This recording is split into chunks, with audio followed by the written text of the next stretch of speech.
Hello everyone, nice to have you all back for another episode of our 107 channel. Today's topic: fuel system, hot start problems, idling without firing up when hot, switch an engine off, trying to restart and won't fire up, and if with great difficulties. Been having a similar topic with another car equipped with KE-JETRONIC whatever 107, 126, 201, 124, all the same stuff. Sooner or later this problem will occur. This problem has two culprits, but in 95% of all cases it is connected to one component: fuel pressure accumulator being mounted at rear of car between axle and spare tire hole. Let me tell you a little more to make you understand better. Please see drop down at your left. Cold start valve allows injection of additional fuel when engine is cold, but only when engine is cold. Being controlled by a thermostat, additional fuel is only being injected if engine temperature is below 35 degrees Celsius or below 95 Fahrenheit. So if engine is hot, this cold start valve is disabled. So no additional fuel is being injected when engine is switched off and hot. Fuel pressure drops between fuel divider and fuel pump, creating a void. Air bubbles in the pipes, so the pump is actually pumping nothing towards the fuel divider. Rough idle until vacuum is gone and pure fuel with enough pressure of 5.5 to 7 bar or 75 to 100 psi is arriving at the fuel divider. So a disabled cold start valve because of a hot engine and a defect fuel accumulator that does not hold fuel pressure. This is why you need to idle for a minute or more, and this is embarrassing like hell. A proper functioning fuel pressure accumulator holds fuel pressure for some 30 minutes at 5.5 to 7 bar, after that at some 2.7 or 3 bar.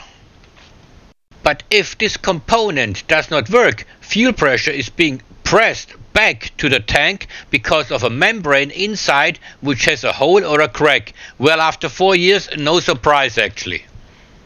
This part does not cost you an arm and a leg. Expect to spend some 150 to 200 euros depending on brand. Becoming more expensive year by year, no surprise that is.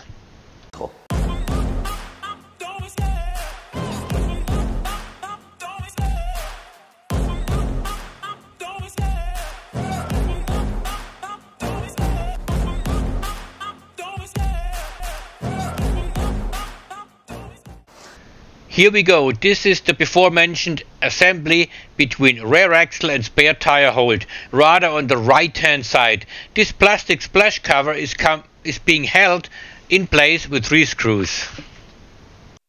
We first get rid of that splash guard. 3 screws size 8, 1 at your left hand side and 2 at your right hand side. Plastic came loose and gone. Bye bye.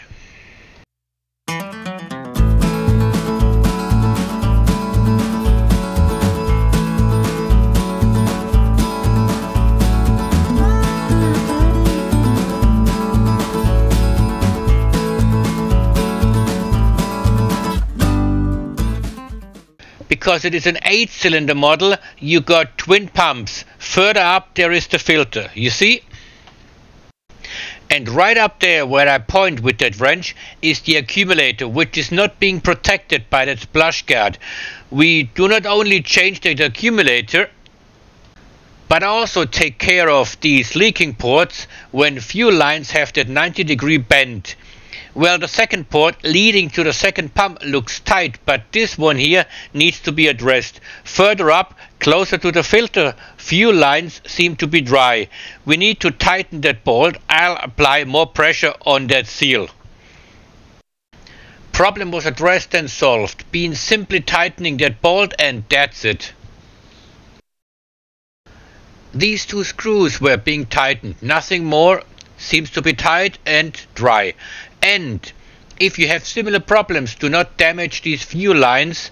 They are difficult to purchase. Original parts are obscenely expensive and aftermarket parts are running out of stock. Also, these 3 split pipes are very expensive to replace. From accumulator to filter to second pump, some 150 euros for that piece of pipe. Hard to believe, isn't it? Must be some brass. Let me show you again from another point of view. Up there is that accumulator. Please see a enlarged drop down with that white arrow at the left. They have changed in size and shape over the years. They were triple in size before 1985 in comparison. This one here is tiny. To block the lines first, and then disconnect the accumulator. Don't learn the lesson the hard way. Need to disconnect the accumulator at the triple split metal fuel pipes, which are leading to pump 2 of the twins and the fuel filter. Then I'll loosen the mounting. If I'm lucky, I can slide it out without dismantling the mounting completely. This is reflux to the tank from the accumulator to bring back fuel to the tank exceeding residual fuel pressure.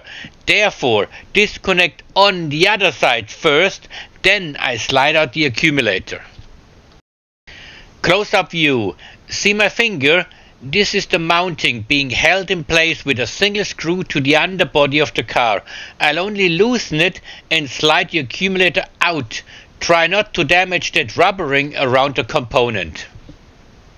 Alright, ports on this side are being disconnected. Got a tiny splash of fuel. Please wear goggles when doing such a job. Now back to the other side. I squeezed that flexible hose pipe with clamping pliers to prevent fuel spills. Then I loosened that hose from the port. Now let's pull that accumulator to the left. Only a little spill of fuel from that 5 centimeters of hose from the pliers to the port. Old one on the left hand side. Always use that rubbering to give it a tight fit. Prevents corrosion as well. And you can slide it out again easily next time in 10 or 15 years or so. The old one is a Bosch for 420, 500 and 560 engines. Let me slide on that rubbering. The Merc part number is on the video description below and also imprinted on this Euro part that I used this time. It is not Bosch this time. Let us mount the new component. New fuel pressure accumulator being mounted with installation steps vice versa. It is actually a job for beginners, believe me. Did not have to drain the tank, see? You only need to squeeze the tube leading from the tank to the accumulator to avoid spillage. Imagine gallons of fuel pouring out and no receptacle inside. We now mount the splash cover, take her for a ride to have her nice and hot. Well, before I forget, and while she still is up there on the lift, let me check for leaks. No leaks here. Accumulator ports seem to be tight as well. Let us have a closer look. No leaks here. Nothing, otherwise it would drip down. Alright, seems to be perfect. Fine. Engine has working temperature above 80 degrees Celsius. Now I'll switch off the engine. Got my stopwatches right here. I'll come back in some 10 minutes.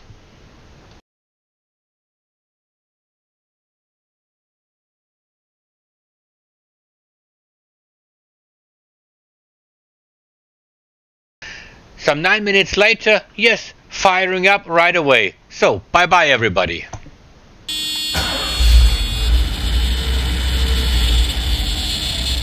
Läuft.